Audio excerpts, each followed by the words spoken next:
Welcome to Raising the Bar with RebuttalPR, the podcast where we elevate the stories of the plaintiff's bar and dive into the key trends shaping the civil justice system today. I'm your host, Ray DeLorenzi, and in each episode, we'll bring you insightful interviews with leading attorneys, expert perspectives on current legal events, and in-depth discussions on the issues that matter most. Now let's jump in.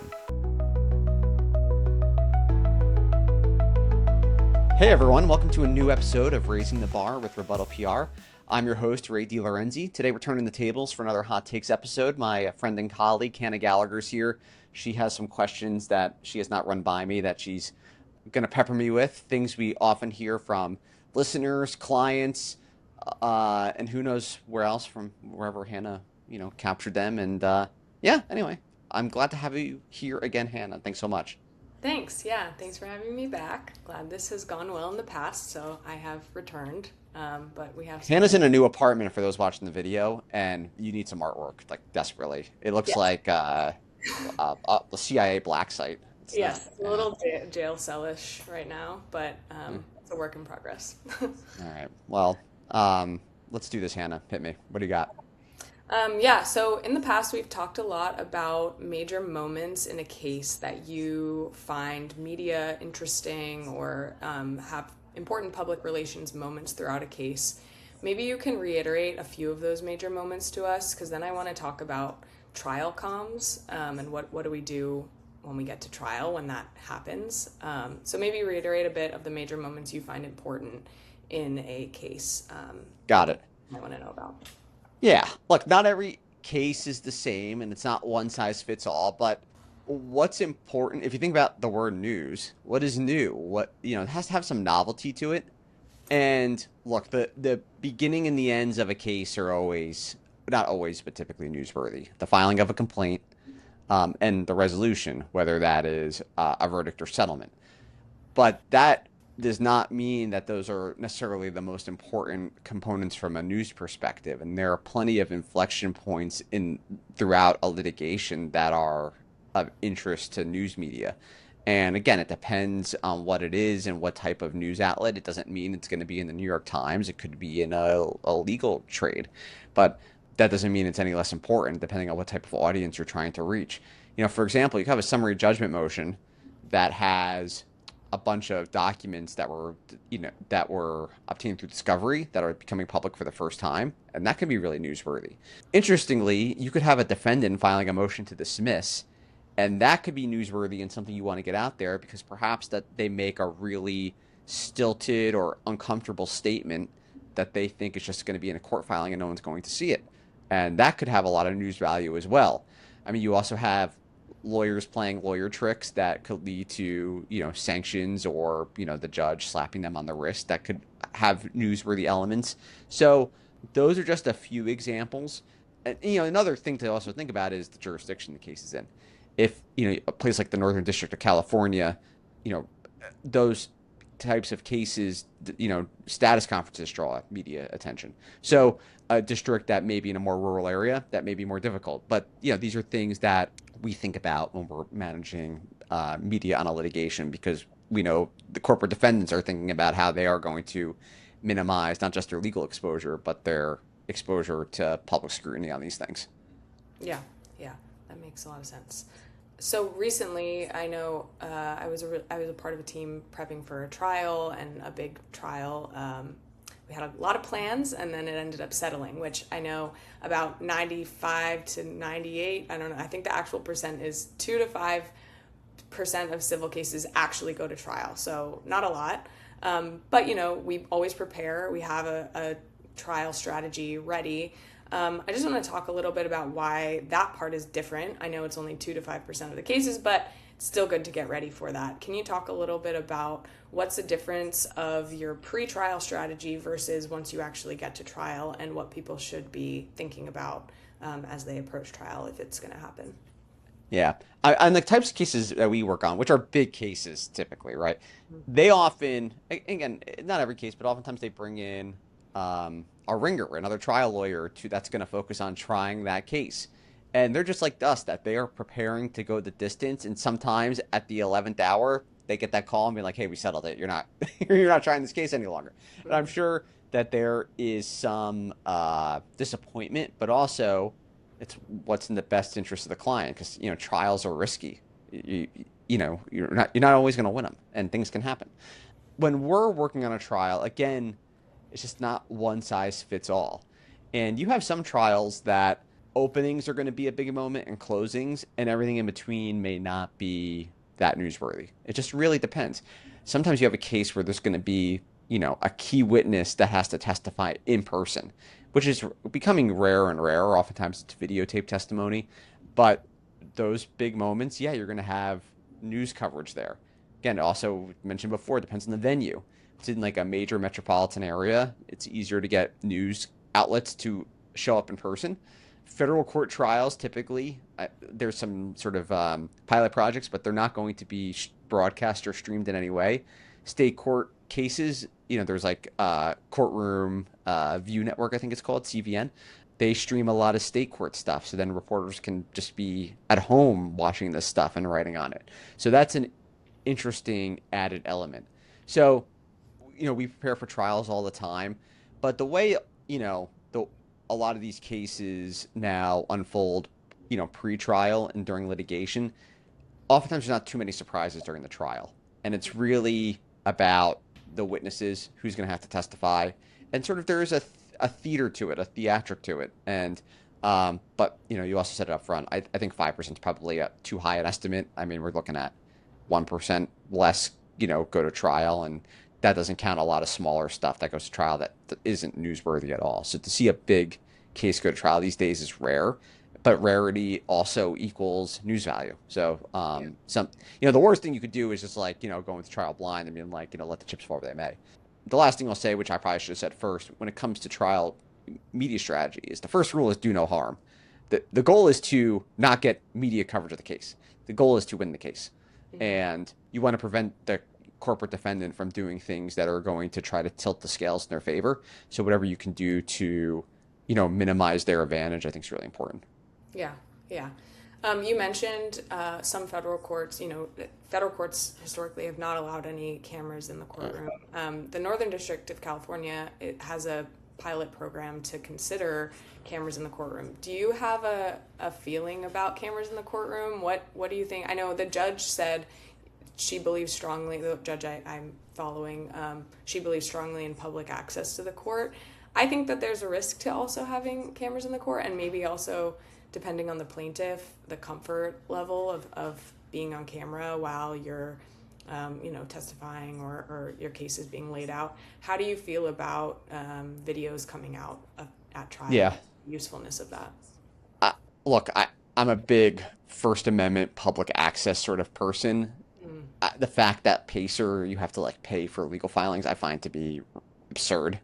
I mean, this stuff goes back decades. I mean, the U.S. Supreme Court's still not videotaped, and I don't quite understand the arguments.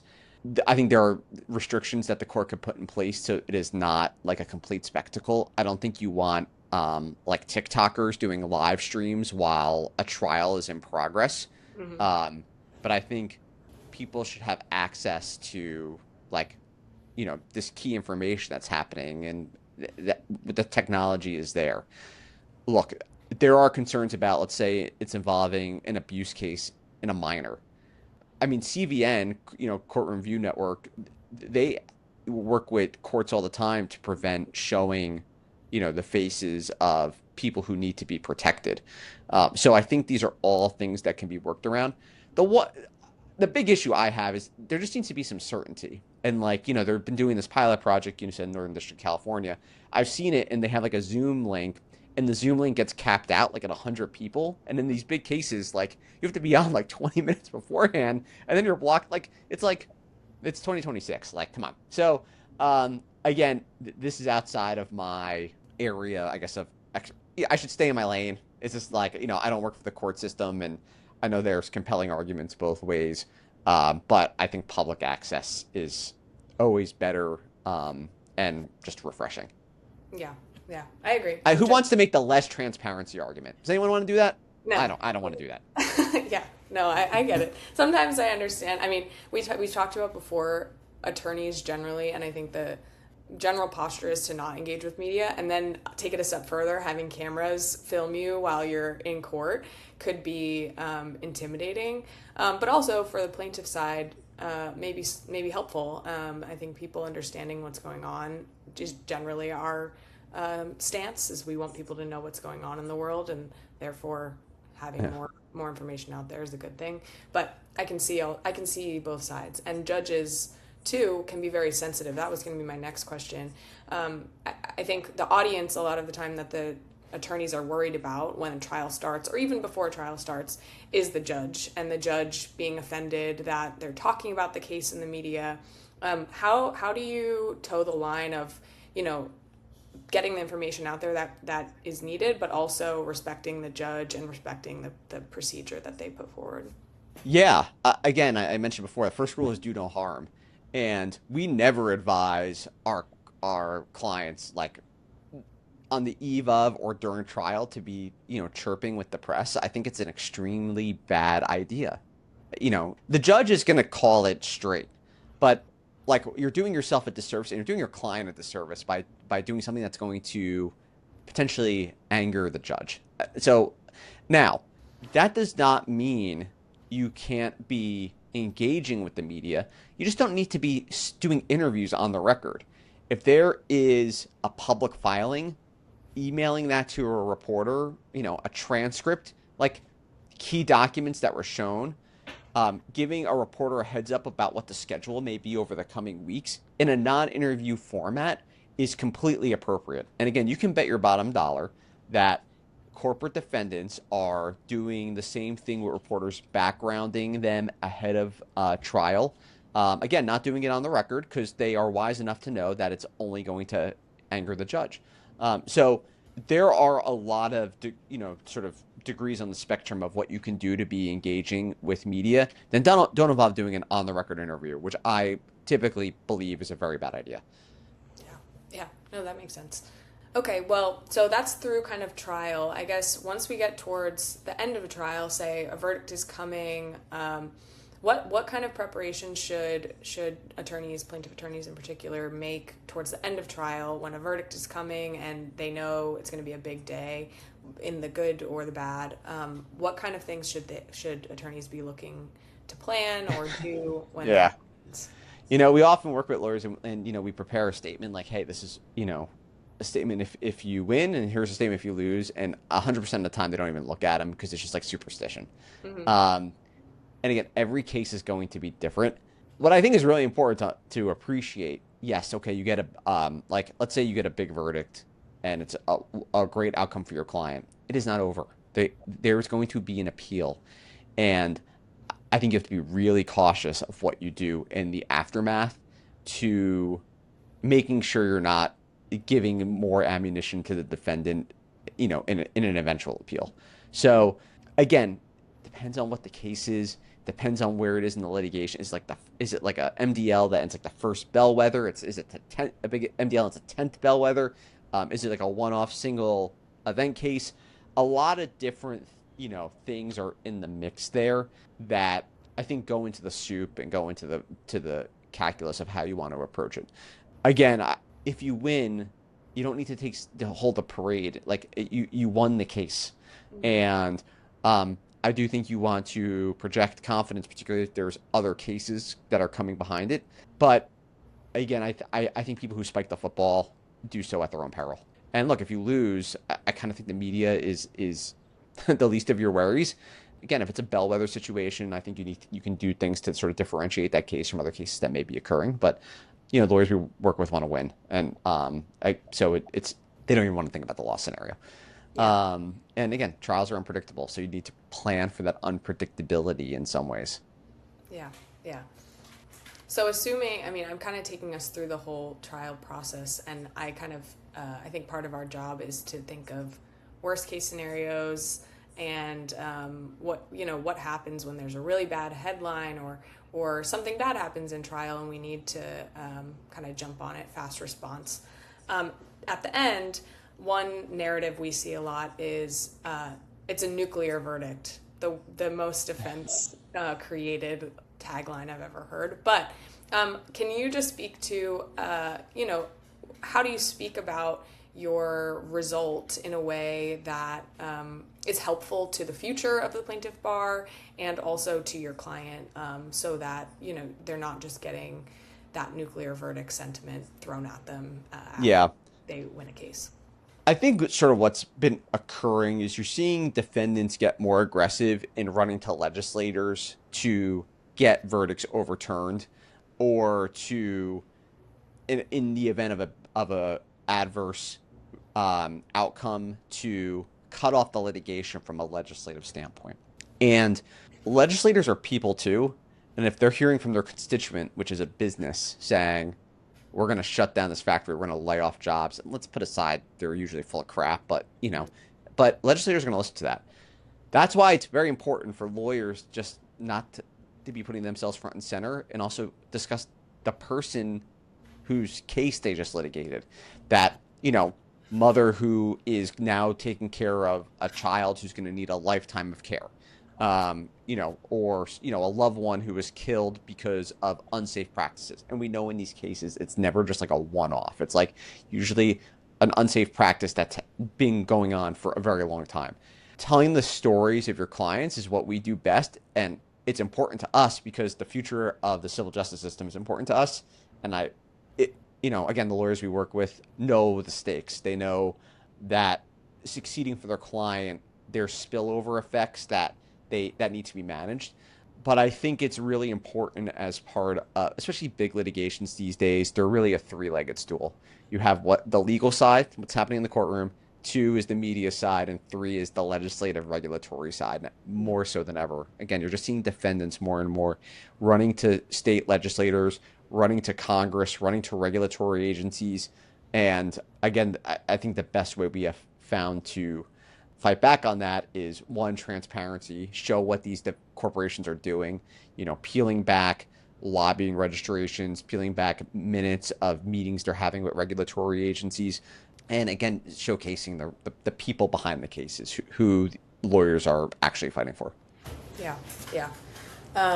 Yeah, the legislative angle can be a big threat that people don't look at right away, and I think that needs to be quickly thought about in all different angles, because there are legislators who are going to oppose the plaintiff bar no matter what, and they're just going to be there. So you have to be able to tell the stories of the people, and really use the public sentiment to your favor. One, I think, subject maybe we can talk through a bit of an example. Last time we talked about AI use in... Oh, God, more AI. No, but it's going to be a fun version. We talked about AI use in PR. Now, I think there's lots of new AI cases, legal cases popping up. It's a new trend. Maybe trend is a bad word. But I think with the social media victory recently and these AI tools just exploding everywhere, there's an open AI case now. The Anthropic had a copyright settlement. Grok is seeing a lot of CSAM related suits. Do you think that this is this is going to be a big type of civil litigation going forward? And do you think that these companies are reactive to this sort of case? And if so, how do you get to them? How do you, maybe it's through media, but what do you think the strategy is from our media perspective to tell the stories that are AI harm related? I have no idea if this is going to be a large mass tour. I don't know. And again, that's a little bit too outside of my lane. Here's what I think the plaintiffs probably needs to be thinking about. These companies are going to want immunity. They want it now, and they are not going to stop. And this is going to be a very, very big problem. What they are going to say is this is about American competitiveness, and if we don't get immunity, Chinese, LLM makers are going to, beat us to the punch. And I think that is ridiculous. I think companies can make great products and be competitive in America because we have, a spirit of capitalism and competitiveness over centuries that has borne that out. They also don't need immunity in the process. And they want immunity on so many fronts. One is regarding, I'm going to call it health advice that these robots are giving that are driving people to, make really awful choices and decisions. And I say choices and decisions isn't even the right word, but it's, driving them to commit suicide. And like, again, these companies should be held accountable for it. But they're also going to want, they've been stealing just, you know, everyone's information. Like people write books and they just stolen it. They've stolen all of it. And they've paid like some copyright settlements.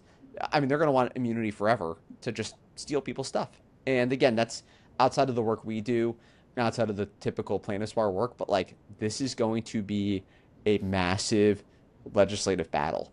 And it doesn't fall across party lines the way, a lot of these tort issues do. You have some like Silicon Valley Democrats who are like big on tech, big on crypto, that sort of stuff. They're willing to support AI companies. You have a lot of people who have a complete allergy to AI because they believe, and not without reason, like their jobs are in jeopardy. Like their like data centers are just popping up everywhere, like stealing power and like anyway, a lot of issues there. So again, is it going to be a major litigation? I don't know. And, we don't know yet how a jury's going to react to that sort of thing. What we do know is that these companies like don't care to really put in any safeguards, and they believe that like, they're essentially above the law. I think that is the area to watch right now because they're going to try to prevent a litigation from even getting off the ground. And, look, there's debates in Congress right now about policing social media companies, and the AI companies aren't just watching that. They are trying to get themselves inserted into it in a way that would preempt state law and give themselves immunity. So, like, a space to watch. Yeah, definitely. I guess with the social media stuff, I guess maybe this is a question of like, do you have any great ideas on how, I think in the past, plaintiff side cases have focused on like a drug maker, a device, a very like concrete thing that we can see and we can, put a plaintiff on TV or whatever it is to show their injury physically. And now these are a bit more abstract where it's hard to show the injury. It's hard to explain depression and suicide. It's hard to explain the thought process you went through when you were typing into an AI chatbot. Any thoughts on how that those stories can be told better? I don't know if it's media platform or other ways that we can tell those more clearly. Yeah. Look, we're not there as a society yet, but I think over the last probably 10 years or so, there has just been a greater public understanding that psychological harm is just as severe or could be more severe than any physical harm. And, you can have, let's say someone is like in a car accident, okay, and they lose an arm, lose a leg. Yes, you can see that. Okay. So it's easy for someone to put, to sort of capture what that means in someone's life. But to say, someone is suffering from depression so severe that they can't function on a day-to-day basis, I think, in the not so many years ago, people would be like, suck it up and get out of bed and go live your life. Okay. I think now there is a deeper appreciation, I think especially amongst younger people, that these are real injuries. Someone who has suicide ideation, someone who has, severe depression. And again, this has happened through a lot of different, avenues. And it wasn't just one thing. I think you've had, for example, a bunch of professional athletes who have come forward and who have essentially had to take leave of absences for, drug and alcohol abuse, for depression. And I think there would have been an era where fans would have revolted. And now I think there was just an understanding of like, hey, these are people who, yes, they may be successful, wealthy athletes, but they are also people who go through real people things. You had COVID that I think put a different perspective for people on mental health. Again, I think there used to be a shame and stigma attached to it. And I think in some quarters there still very much is. But I believe that, and I haven't seen any data or polling to support this, but I suspect there probably is some out there. And I think it would be supportive of the fact that people and juries are made up of people are more understanding of these sorts of things. Mm-hmm. Yeah. How that Yeah. translates, by the way, to like an AI chatbot, though, I don't know. Yeah. I think that's a different ball of wax. But again, I think people understand mental health harms and how they manifest themselves in physical ways is it's been a very positive development for society over the last probably decade. Yeah. Yeah. No, I agree. Sometimes I think clients will come to us and say, well, how do we explain this thing that happened? Like, people won't understand. I'm like, I actually think people do understand. I think there's a lot of people out there who have had horrible things happen to them and they shoved it down before. And now if they see someone else this happened to, it feels comforting rather than Yeah. shameful. So Yeah. that's it. And there's still challenges there. And again, folks who do focus groups and jury data probably have a lot more information on this, but I do suspect amongst older populations there's probably still that stigma against people who have a mental health issue. I bet there's a socioeconomic component to that as well. Mhm. I think wealthier people have more access to therapy and then a better understanding of those sort of illnesses. And again, it doesn't make someone like bad because they but I just think it's an understanding of a issue you cannot see with your own eyes sometimes. Yeah, yeah. Yeah. Okay. Those are all my really serious questions. So, that was not too bad. I feel like that went okay. Um, so I guess let's turn to some fun stuff, fun PR-y things. I know we've talked about Reddit before, and I have recently been monitoring post-verdict, post-big media push, what's going on Reddit. A lot of the times it's really negative and scary in there, but sometimes it's useful feedback for how we phrase things, how we explain cases. How do you think that we should be using Reddit as a PR tool more, and how would you do that? Because I see a lot of people post a news story in Reddit and just let people comment on it, and that's helpful for like message testing sort of thing. But is there other conversations that we should be having in Reddit or on similar chat like kind of boards that might be helpful for message understanding and public? Yeah, I guess a couple things. One is I've heard more like especially SEO people being like, oh, like hey, this law firm post on Reddit once in a while, Mm-hmm. and it's like the worst advice.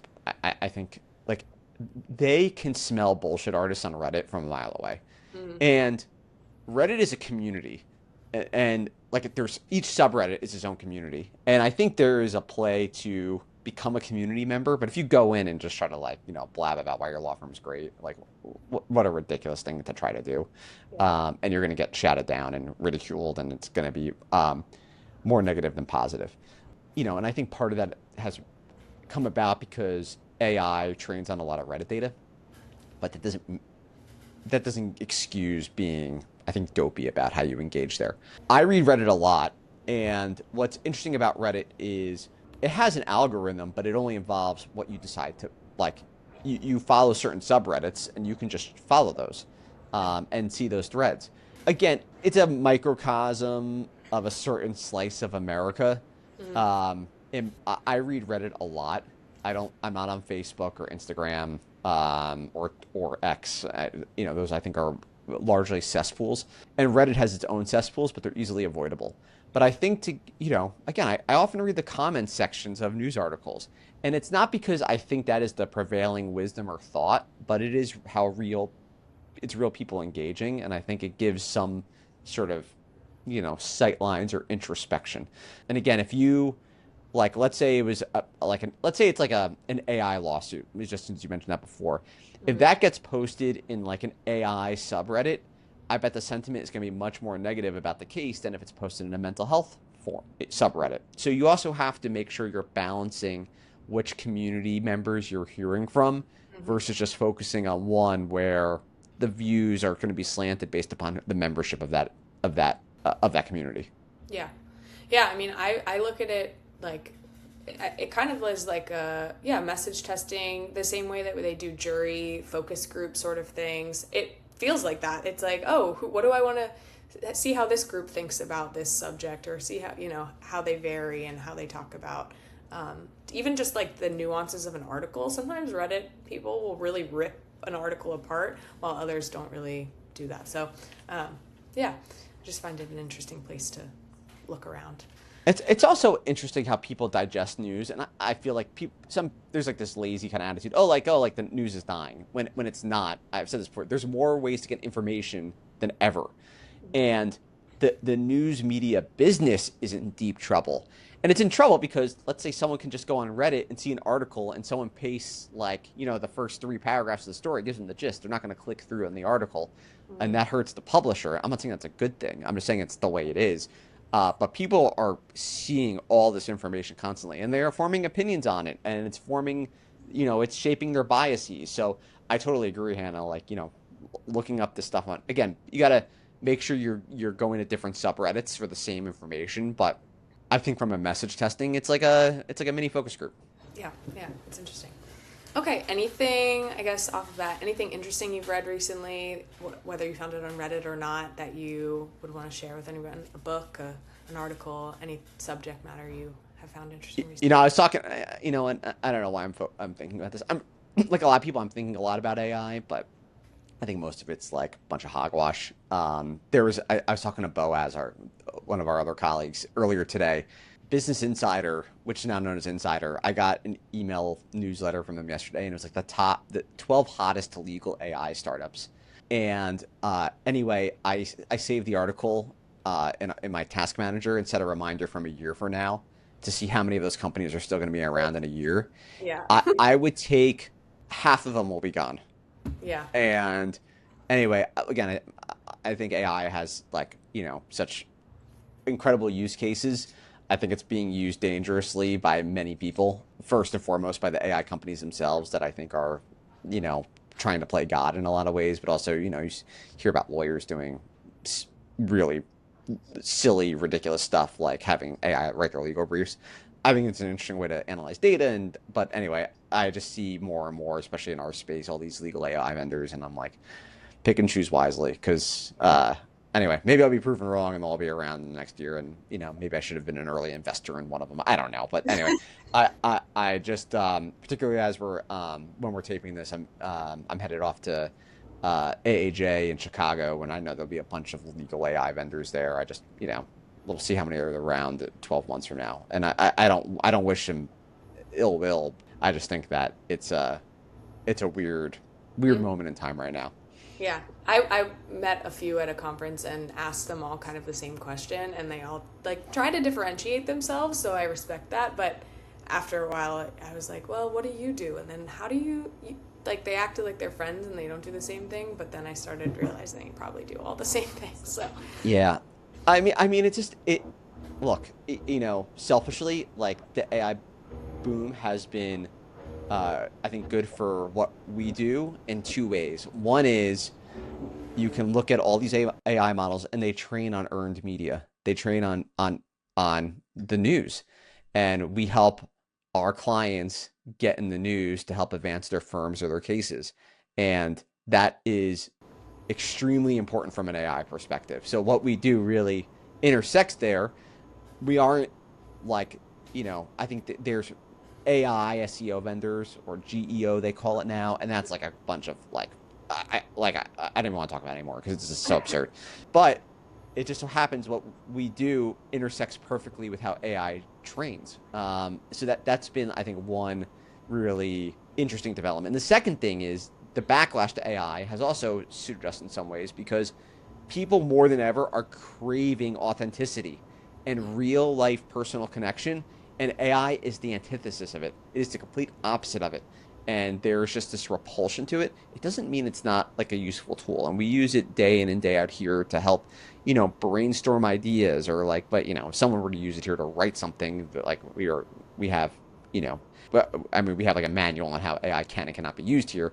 But the human connection that we try to help foster is what people are craving. And, so anyway, I think it's a interesting time, and I don't know, we'll see when the bubble bursts. Yeah, so you're saying you're not going to replace me with an AI podcast host anytime soon? I don't think anyone can be better than you, Hannah, and dishing out the hot takes. Maybe that AI podcast host would have a better background than you have. Yeah, so probably. I think that would be one improvement, but no, not anytime soon. Love it. All right, Yeah. well, that's all my questions for today. Anything else you want to cover that we missed? Hannah, I love this hot takes episode. You did a great job. Thanks so much. We'll see you all next time in the episode of Raising the Bar with Rebuttal PR. Thanks for listening to this episode of Raising the Bar with Rebuttal PR. Don't forget to subscribe and follow to join us next time. We'll see you all then.